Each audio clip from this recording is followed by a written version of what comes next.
সবাই হেসে দিল, ভাবলো এ তো ঠাট্টা হবে, এবং যেমনটা অনুমান ছিল সে একটা বোতলও ফেলতে পারলো না। সবাই হা হা করে হাসতে লাগলো। এটা না জেনেই তার র্যাকেট কয়েকশো পাউন্ড ওজন। দ্বিতীয় পরীক্ষা রিসেপশন স্পিড টেস্ট। রেফারি তার র্যাকেটে অদ্ভুত কিছু দেখলো। র্যাকেট যখন নামতে লাগলো রেফারি ধরতে গেল এবং চমকে উঠলো। সে র্যাকেট 1 মিলিমিটারও নড়াতে পারলো না। তখন সে বুঝলো মেয়েটি আসল লেভেল লুকাচ্ছে।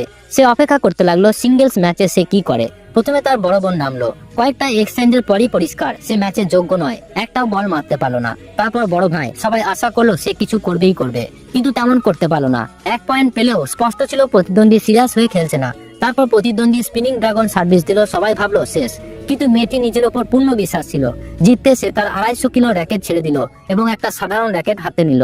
রেফারি কৌতূহলবশত পুরনো র্যাকেট তোলার চেষ্টা করলো এবং সে হতবাক। সে 1 মিলিমিটারও নড়াতে পারলো না পুরো শক্তি দিয়েও। সে মুহূর্তে রেফারি নিশ্চিত হয়ে গেল মেয়েটি জিতবেই। এদিকে প্রতিদ্বন্দ্বী তাকে উপহাস করে চললো, ভাবলো এক গ্রামের মেয়ে এক প্রফেশনাল প্লেয়ারকে কি করে হারাতে পারবে।